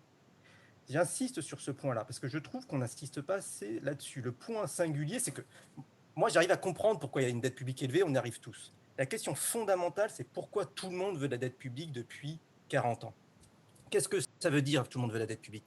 La demande pour la dette publique a augmenté encore plus vite que l'offre de la dette publique. Donc la dette publique est le plus élevée qu'on ait jamais connue, et la demande par les gens, parce qu'on dit les marchés, c'est un peu obscur, c'est les épargnants, c'est les gens qui ont de l'argent sur un compte en banque, c'est l'épargnant chinois, l'épargnant américain, l'épargnant français. Les épargnants veulent épargner en dette publique. Quelle est la conséquence de ça ? Si les gens veulent de la dette publique, en fait, ils sont un peu concurrence entre eux, les épargnants, et ils acceptent des taux d'intérêt de plus en plus bas. Donc, le taux d'intérêt bas, c'est une conséquence de la hausse du taux d'épargne. C'est essentiel là-dessus, parce qu'il y a une petite confusion sur le rôle des banques centrales, etc. Les banques centrales, elles changent la nature de l'épargne, mais ça fait 40 ans que la hausse du taux d'épargne mondial a cru. Et cru plus vite que la hausse des dettes publiques. Alors pourquoi ? Je vais aller très vite, parce que c'est un débat. C'est le vieillissement démographique, l'arrivée de la Chine dans le commerce international, la mutation technologique qui fait qu'on a de moins en moins d'industrie et une économie de services qui demande de moins en moins d'investissement. C'est les inégalités dans les pays du Nord, etc. Donc il y a beaucoup d'éléments qui sont des éléments structurels. Je pourrais faire une liste de 10 éléments qui sont structurels. Quelle est la part relative de chacun d'eux ? C'est difficile. Donc on est dans un monde où le taux d'épargne mondial est très très élevé, qui fait que les taux d'intérêt sont très bas. Ils sont très bas, sont négatifs dans la zone euro. Ils ne sont pas négatifs aux États-Unis. On est un peu eurocentré. Aux États-Unis, les taux d'intérêt sont bas, mais ils n'ont jamais connu les taux d'intérêt négatifs. Mais ils sont bas, ils sont très bas. Et aujourd'hui, les intérêts sont négatifs dans la zone euro. Alors, pour donner c'est fort simple. C'est quand vous prêtez 100 € à l'État, avant, l'État vous remboursait 101. Aujourd'hui, l'État vous rembourse 99. Donc, aujourd'hui, quand vous prêtez 100 € à l'État, qu'est-ce que vous faites ? En fait, vous louez un coffre-fort. Vous payez pour que l'État garde votre monnaie et ça vous coûte 1 €. Donc, il vous garde 100 €, mais il prend 1 €, ils en remboursent 99. C'est comme ça qu'il faut comprendre les taux d'intérêt négatifs. C'est qu'il y a tellement d'épargne mondiale que les gens sont prêts à louer des coffres-forts qu'on appelle la dette publique aujourd'hui. Bien. Est-ce que ça va continuer ? Oui, ça va continuer. C'est ça le vrai sujet dont il faudrait commencer à parler, parce que si ça continue, il n'y a pas de problème de dette publique. Parce que, à mon sens, il y a une petite imprécision en disant que c'est la croissance qui rembourse la dette publique. Non, ce n'est pas la croissance. C'est la différence entre la croissance et le taux d'intérêt. Même si on est de croissance nulle ou négative, si les taux d'intérêt sont encore plus bas, il n'y a pas de problème de remboursement des dettes publiques. Soyons concrets, qu'est-ce qui se passe ? Là, la dette publique, elle a augmenté de 100 à 120 dans la crise du Covid. Les taux d'intérêt, la charge d'intérêt pour l'État français en 2021 sera encore inférieure à ce qu'elle était en 2020, parce que les taux d'intérêt ont décru encore plus que la hausse de la dette publique. On est dans un monde 1, et quand les taux d'intérêt vont à zéro, l'État va émettre de la dette, il devra rembourser 0 intérêt, et donc il ne va même pas augmenter les impôts pour payer les taux d'intérêt. Donc la première réponse, qui est une réponse évidente, des personnes à donner, qui va payer ? C'est les épargnants. C'est les épargnants parce que leur taux d'intérêt est super faible. On sera dans un monde où les épargnants auront des rémunérations de leur capital très faibles. C'est ça, au départ, qui va rembourser la dette publique. Et ça va durer. Et pourquoi c'est important ce petit sujet? Deux choses. C'est qu'en fait, dans l'histoire de la gestion des dettes publiques, notamment des Trente Glorieuses, il y a un mot qui n'est pas très joli, qui est très utilisé par les FMI, pour dire qu'avant, dans les Trente Glorieuses, pour rembourser la dette publique, l'État a tout fait pour que les taux d'intérêt soient très faibles. On appelle ça la répression financière. Maintenant, et c'est grosso modo l'État qui demandait aux banques nationales d'acheter la dette publique. Comme ça, les taux d'intérêt étaient faibles et l'État il se finançait pas cher. Maintenant, on n'a même pas besoin de réglementation, de faire une répression financière. La concurrence du taux d'épargne mondial fait que les gens entre eux ils sont en concurrence et c'est l'État, tranquille, qui peut émettre de la dette à un taux d'intérêt négatif. Pourquoi s'en priver? Faisons-le pour faire des choses utiles, notamment en transition énergétique dont parlait Isabelle. Donc pour moi, vous voyez, j'ai une lecture assez sereine. Attendons, absorbons la dette, émettons de la dette pour absorber la crise Covid et attendons une génération avec taux d'intérêt faible, on n'aura pas de soucis, vous allez voir. Point 1. Point 2, maintenant, bon, dans la gestion conjoncturelle de la crise, ceux qui épargnent, il y a un acteur central qui sont effectivement les banques centrales. Les banques centrales, grosso modo, elles achètent la dette publique à la place des ménages et à la place des banques. Elles achètent la dette publique et elles imposent des réserves obligatoires, comme ça a été dit aux banques. Bon, je ne rentre pas dans ce détail. Et donc, aujourd'hui, il y a 25% de la dette publique française qui est détenue par les banques centrales. Parce qu'il y a des acteurs qui épargnent en monnaie, qui sont les réserves, je ne rentre pas dans le détail, des réserves. Bon. Il y a un point important, parce que ce petit débat sur seigneuriage, pas seigneuriage, ce n'est pas un détail. C'est quand la Banque centrale détient la dette publique, la Banque centrale, en fait, il faut savoir, les gens le savent pas assez, la BCE appartient à la Banque de France. L'actionnaire de la BCE, c'est la Banque de France, c'est la Banque d'Allemagne, etc. Et la Banque de France, elle appartient à l'État français.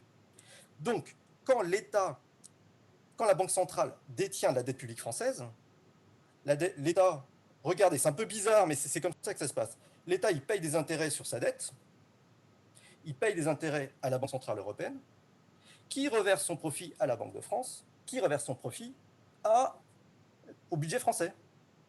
Ça veut dire que, de facto, la part de la dette publique détenue par la Banque centrale, c'est comme si elle avait zéro coût pour l'État français. Ce n'est pas un détail, cette histoire. Il y a 25% de la dette publique française qui, aujourd'hui, comme si elle avait disparu parce qu'elle est détenue par la Banque centrale. C'est déjà le cas aujourd'hui. On ira plus loin, vous allez voir, il n'y a pas de difficulté. Pourquoi ce n'est pas un détail, cette histoire? Encore une fois, quel est le plus grand défaut de l'histoire du capitalisme? Quel est le pays qui a fait le plus grand défaut en termes d'euros?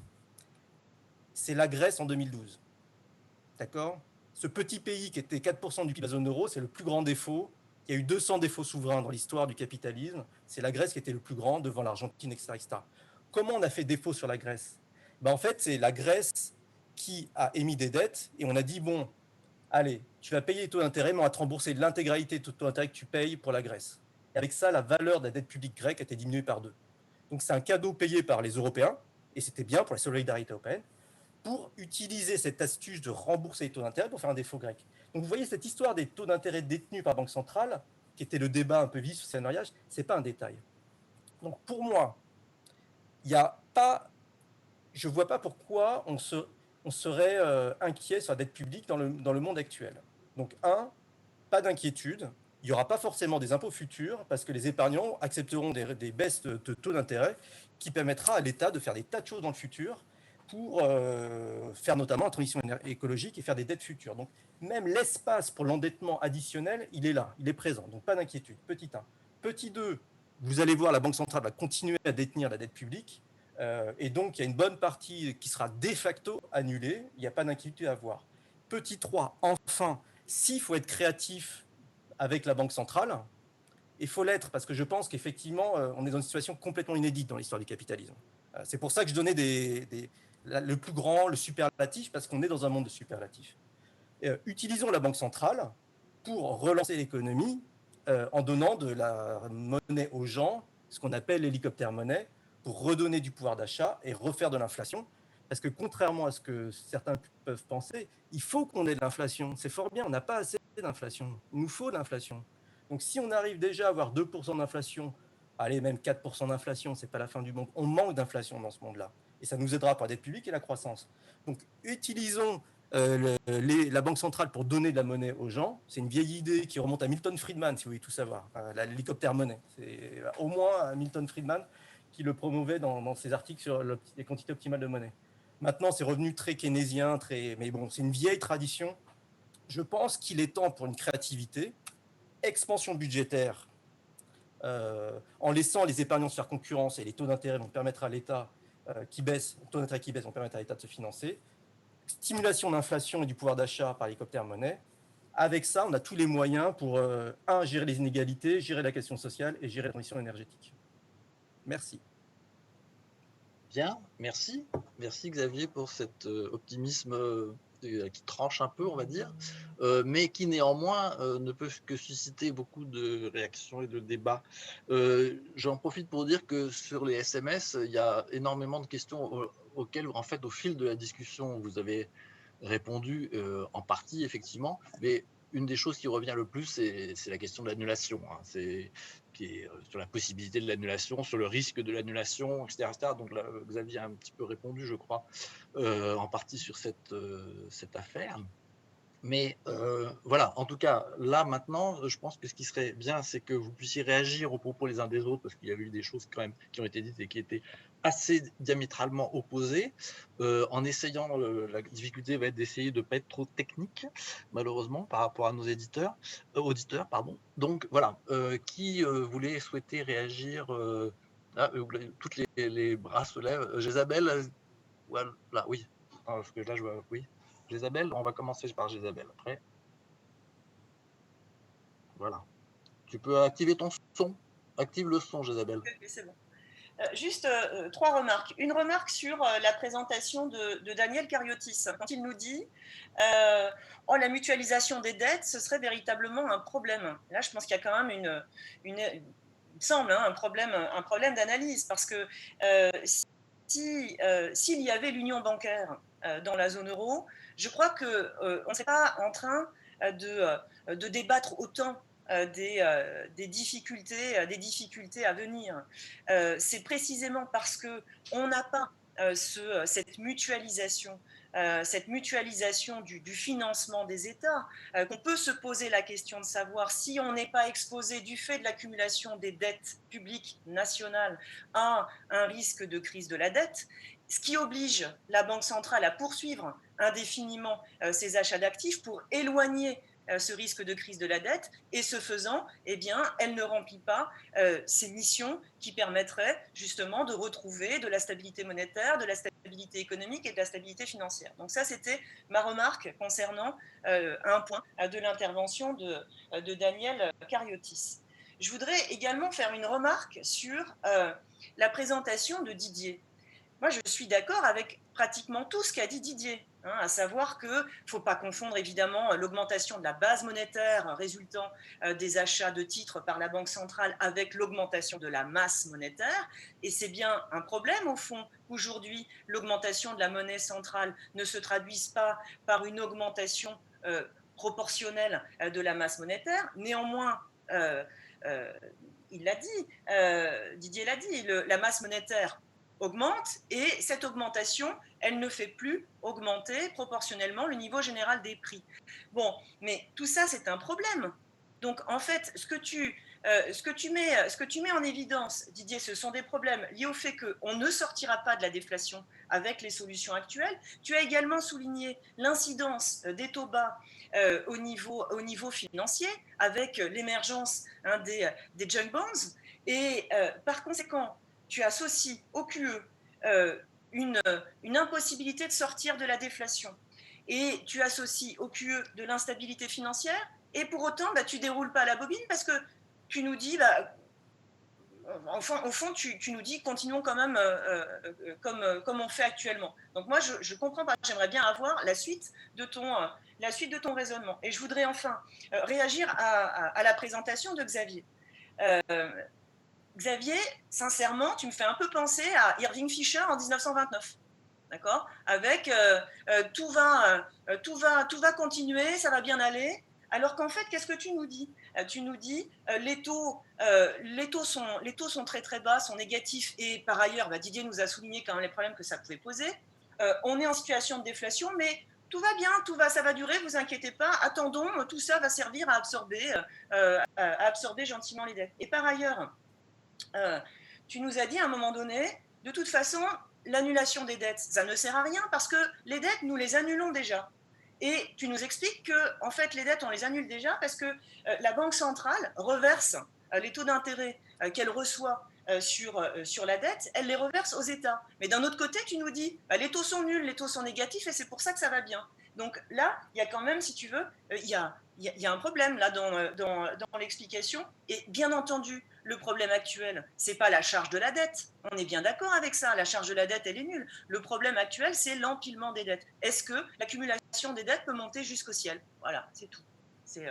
C'était mes réactions et je réagis pas davantage à la présentation d'Agnès puisque je l'avais fait dans ma première présentation. Je veux pas manger le temps de parole D'accord, très bien.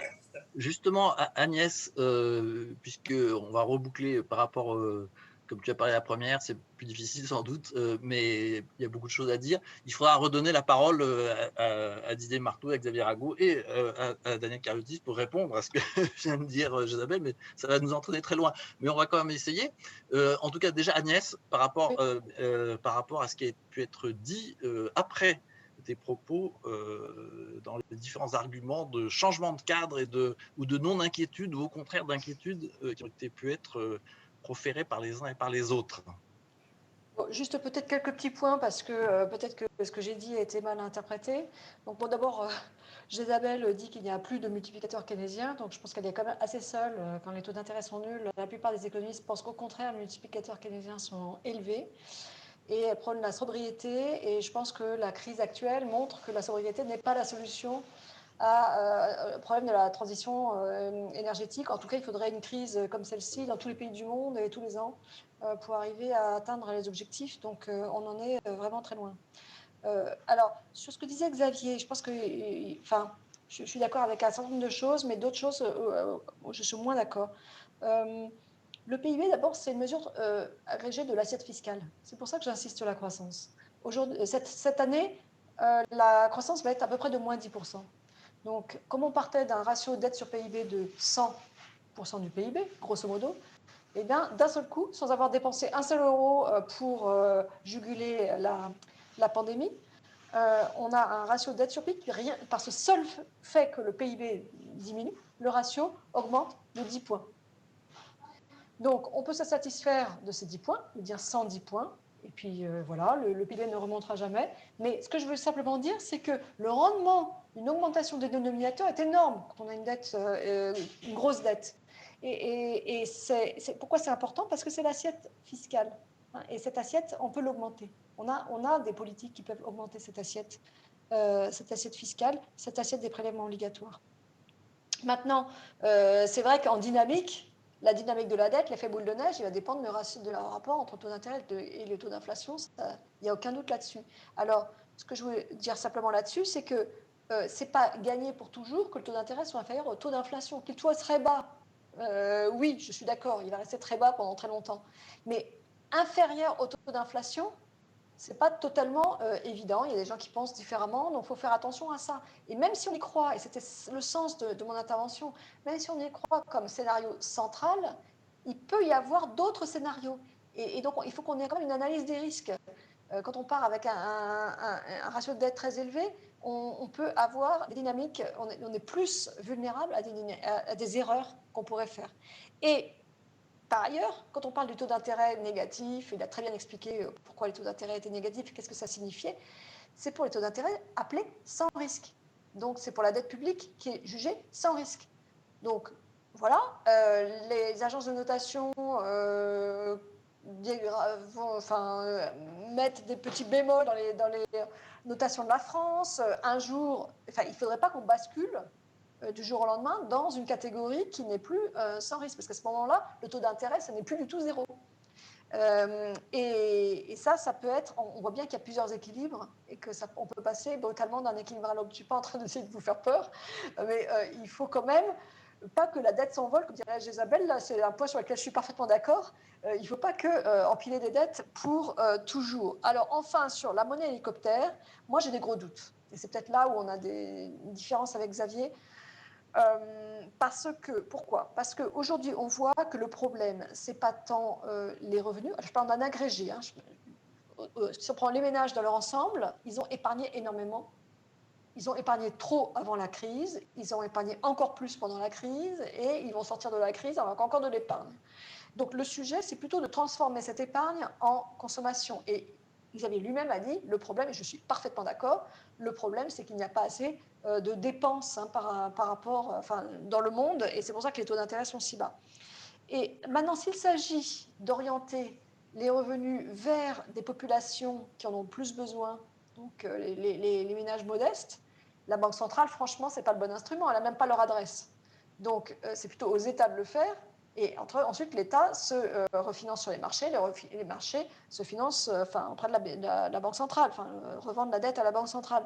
Donc, je ne vois pas, moi, la monnaie hélicoptère, ça me laisse un peu, en dehors même des problèmes dont on a discuté, de bilan de la Banque centrale, l'affaiblissement du bilan de la Banque centrale, l'indépendance de la politique monétaire que ça pourrait générer dans les années à venir. Mais indépendamment de ça, je ne vois pas, parce que pour moi, le problème principal, c'est l'incitation à la consommation, à l'investissement. Donc, c'est réduire les incertitudes plus que augmenter les revenus, en tout cas de manière agrégée. Et si c'est les augmenter en bas de l'échelle, à ce moment-là, la Banque centrale, ce n'est pas le bon outil.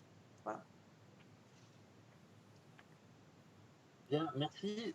Qui souhaiterait maintenant ? Oui, Daniel.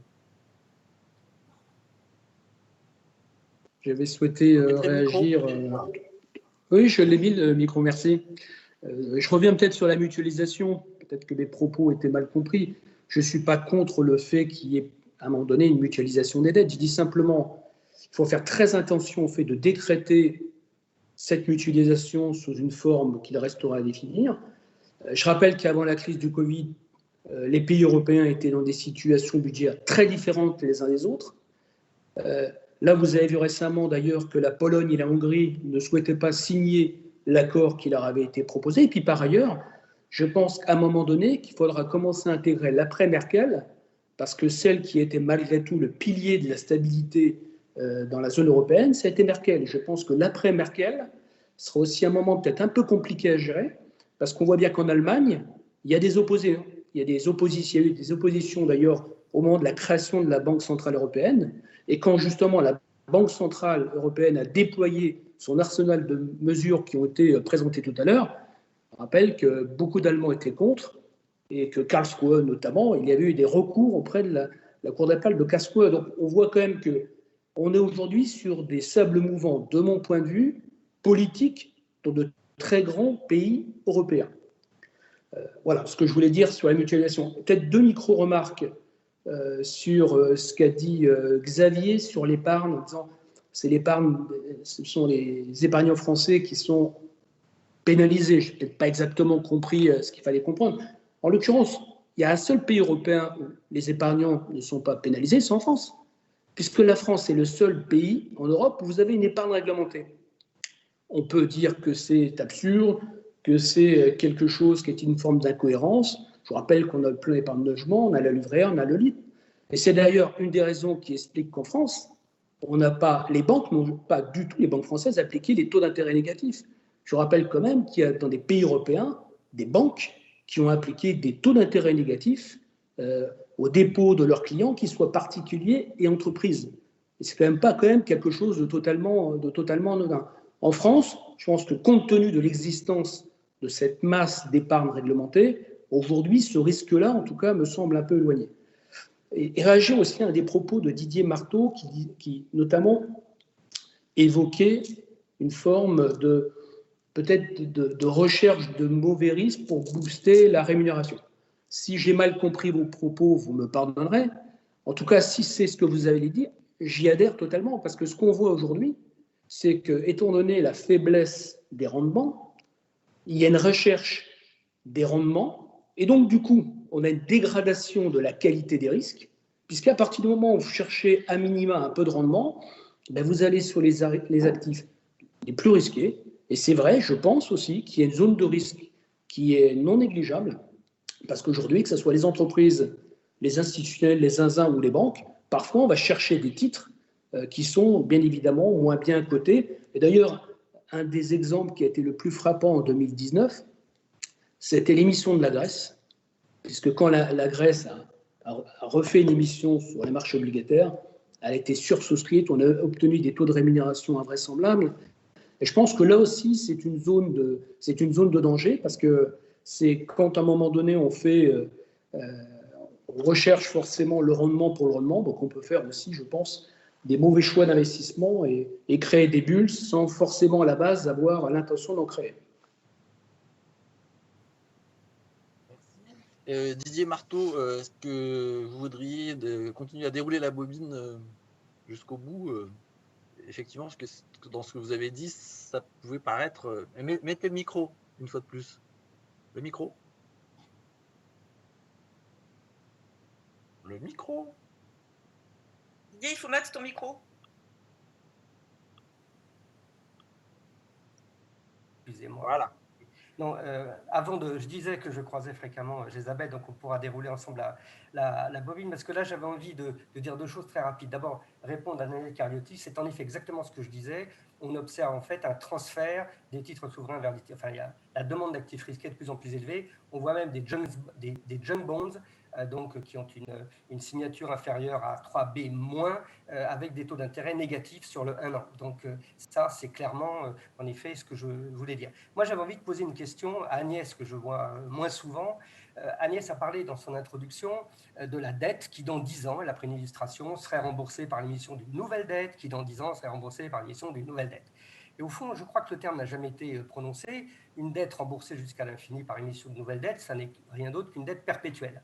Donc, au fond, moi, ce que je vais demander à Agnès, c'est est-ce que le Trésor, évidemment, je serais surpris le contraire, n'a pas réfléchi sur tout simplement l'émission d'une dette perpétuelle, donc par définition jamais remboursée, qui ne paierait qu'un intérêt aux investisseurs. Et si la Banque centrale, et là je rejoins évidemment l'intervention de Xavier Rago sur le coût nul de la dette, c'est-à-dire que si vous émettez une dette perpétuelle, que la Banque centrale rachète une partie de cette dette, qu'elle touche des intérêts qui sont reversés au Trésor, la dette a un coût qui est nul et qui n'est jamais remboursé.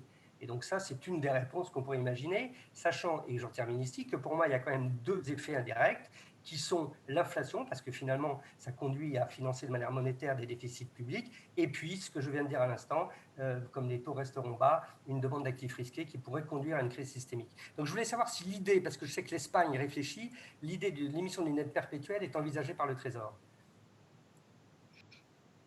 Est-ce que je réponds ? Si tu n'as pas ton micro, Antoine. Oui, je ne sais pas si Antoine... Oui, bien sûr. Alors, oui, le Trésor, bien sûr, réfléchit à ça, comme pratiquement à tout. Et donc, je vais te décevoir, Didier, mais en fait, plutôt pour écarter cette option, la dette perpétuelle, ça a existé par le passé. Les États ont cessé d'en émettre pour de bonnes raisons, en fait. C'est parce que ça ne correspondait pas à une demande et donc ça fait un taux d'intérêt trop élevé. En fait, c'est trop coûteux. Il y a un bon article dans Vox sur le sujet qui est paru il n'y a pas très longtemps. Et donc, voilà, les agences d'émission de dette essaient d'optimiser le coût par rapport à la demande. Et donc, il y a des segments de demande qui sont bien identifiés. Et la dette perpétuelle manque un peu sa demande. Voilà. C'est la Banque centrale qui rachète une partie. Oui, mais elle ne vient pas le marché primaire, la Banque centrale, je rappelle. Je sais bien, mais c'est juste un problème de circuit. Cela dit, bon, je suis pas sûre. Alors, il y a d'autres gens qui proposent une dette perpétuelle à taux nul. Donc, là, j'ouvre une souscription. Qui en voudra ? J'ouvre une souscription. Ça rapporte quoi une dette perpétuelle à taux nul ? Voilà, justement. Jamais remboursé, on n'a aucun intérêt. On est d'accord, j'ouvre une souscription. Est-ce que vous pouvez me prêter chacun 100 € et c'est pour toujours, je ne le rembourse jamais et le taux d'intérêt est nul. Bon, donc voilà, vous n'allez pas le faire. Alors, d'un telle obligation serait nulle. Si, c'est l'achat du coffre-fort dont parlait Xavier. Je vais dire un mot, Antoine, il faudra que tu me laisses. Justement, ouais. Oui, vas-y. Ah bon, je voulais pas couper. Alors, une dette perpétuelle à taux nul s'appelle la monnaie. Hein. Enfin, bon. Deux petits points. D'abord, je voudrais remercier chaleureusement Jésabel de me comparer à Irving Fisher, qui est quand même un sacré économiste, hein, sérieux. Si jamais j'arrivais au quart d'Irving Fisher, je serais félicite, Xavier. Voilà. Après, d'autres points. Je félicite le Xavier d'après, en fait. Voilà, ce qui me gêne un peu, c'est de déplacer les problèmes suivant la solution qu'on se donne. C'est-à-dire que moi, mon point, c'est qu'il ne faut pas dramatiser la dette publique. Et il y a un discours un peu anxiogène sur la dette publique. Et on accumule des bêtises incroyables dites dans le débat public sur la dette publique en disant que c'est les générations futures qui vont payer, des trucs comme ça qui n'ont aucun sens. Aucun sens. Il y a un climat anxiogène sur le niveau de dette publique qui me semble hors base et qui peut arriver à des bêtises de politique économique, comme notamment l'austérité de 2011 à 2015. Ça me semble économiquement non fondé. Alors, sur est-ce qu'on peut accumuler des dettes, encore une fois, vous savez très bien que le niveau du dette de Japon, c'est 250% du PIB, avec une mesure qui n'est pas maastrichtienne. Si on fait une mesure maastrichtienne, c'est plus proche de 190% du PIB. Mais personne ne dit qu'on ne peut pas aller dans un monde à 200% du PIB de dette publique. Le problème, ce n'est pas le niveau de dette publique. Une dette publique élevée à taux d'intérêt bas, encore une fois, ça s'appelle la monnaie, c'est une réserve de valeur que les gens utilisent. La question, c'est quelles sont les charges d'intérêt dans le budget de l'État. Pour moi, c'est ça la question centrale de la soutenabilité, toujours de l'acceptabilité sociale de la dette publique. Et ces charges d'intérêt sur la dette dans le budget de l'État seront faibles parce que les taux d'intérêt baissent. Donc, sans discours macroéconomique sur l'orientation des taux d'intérêt, le débat est un peu abstrait. Je pense qu'ils vont baisser. Et s'ils ne baissent pas, les États vont faire qu'ils baissent, parce que c'est le moins coûteux socialement pour gérer la dette publique. Après, pour les autres sujets, bien sûr, je ne veux pas d'actualité économique pour absorber le coût qu'on a choisi. On a choisi de faire payer un coût économique important dans la crise du Covid pour sauver des vies. Et c'est fort bien. Et c'est bien. Et après, on gérera le coût social de la répartition de cet effort collectif. Mais ce coût, il sera transitoire. C'est-à-dire, ce qu'a dit Agnès, c'est juste. C'est pour ça qu'on aime autant le PIB, nous, en tant qu'économistes. Le PIB, c'est l'assiette fiscale de l'État. Voilà. Quand l'État augmente les impôts, c'est proportionnel au PIB. Donc, c'est vrai que la dette sur PIB a augmenté de 10% parce que le PIB a décru de 10% cette année. Mais l'année prochaine, il va augmenter de 8%. Donc, on va faire décroître le ratio de dette sur PIB tout aussi magiquement. Donc, encore une fois, ce n'est pas ce ratio-là que je pense qu'il faut regarder. C'est vraiment les charges d'intérêt sur l'assiette fiscale à moyen terme qui compte. Ensuite, dernier point sur maintenant, qu'est-ce qu'on fait avec tout ça ? Il faut investir. J'ai parlé d'hélicoptère monnaie, on n'a pas le temps de développer, c'est un sujet trop important pour être polémique. Voilà. Mais ce n'est pas ça qui va nous sortir de l'ornière. La sortir de l'ornière, ça va être l'investissement public pour la transition énergétique. Ça, on peut le financer par dette publique, il n'y a pas de problème. Les gens le comprennent, les marchés le comprennent, les épargnants le veulent même. Donc, on a l'espace du débat public est loin d'être contraint par la situation macroéconomique extraordinairement dégradée. On a plein de marges de manœuvre. Il faut un débat politique sur les effets de répartition. Parce que ce dont on ne parle pas aussi, c'est la dette publique. Il y a des gens qui sont très contents d'avoir la dette publique et les intérêts sur la dette publique. La dette publique, qu'est-ce que ça fait ? On dit, demain, on va rembourser la dette publique. Mais il y a des gens qui vont recevoir le remboursement de la dette publique et ces gens-là, ils sont très contents dans le futur. Donc, tous ceux qui vont hériter de cette dette publique, il y a ceux qui vont payer les impôts pour payer les taux d'intérêt, puis il y a ceux qui vont recevoir les taux d'intérêt. Et ceux-là, ils sont très contents, on ne les entend pas dans le débat public, parce qu'ils sont dans le sommet de la distribution. Donc, la question cruciale, ça va être les effets redistributifs au sein de la génération future de la dette publique. Entre ceux qui vont payer le petit peu d'impôts pour payer les intérêts sur la dette publique et ceux qui vont recevoir les intérêts sur la dette publique. C'est ça dont il faut parler. C'est les effets de redistributifs dans la génération future. Et ça va demander, je pense, un débat global et probablement une progressivité de l'impôt plus grande. Et ce n'est pas par des astuces. Pour moi, c'est mon petit point de désaccord avec Isabelle. C'est le fond, c'est qui paye. Et c'est un débat politique devant le Parlement, devant la représentation nationale. Ça fait partie du compromis social. Ça me gêne d'utiliser des outils techniques en tant qu'économiste qu'on peut inventer pour avoir ce débat politique de qui paye. Et ça s'appelle la progressivité de l'impôt. Politisons la dette publique. Politisons un débat national devant le Parlement. Et après, on trouvera les outils, que ce soit l'impôt, la monnaie, etc., pour faire payer les gens s'il le faut. Ça, c'est notre métier d'économiste. Mais d'abord, c'est le débat et le contrat social. Alors, c'est assez intéressant parce que une des questions des SMS, c'est bon, alors finalement, qui va payer la dette? Puisque la question reste entière. Et ce qui est assez frappant aussi, c'est de voir que, en gros, les réactions se partagent entre ceux qui se disent de toute façon, elle ne sera pas remboursée, quoi qu'il arrive. Donc, c'est pas grave. Il y a ceux qui se disent de toute façon, elle ne sera pas remboursée et c'est très grave. et ceux qui disent de toute façon il faudra la rembourser et c'est très grave, et ceux qui disent de toute façon il faudra la rembourser et c'est pas grave. Voilà, pour résumer à peu près ce que je lis là. Et parce que c'est pas possible de répondre à toutes les questions. Il y a des questions très techniques aussi, voilà, sur pourquoi est-ce que les taux interbancaires, par exemple, ne sont aussi des taux négatifs ou voilà, quelque chose comme ça. Bref, on peut pas aborder tous les sujets.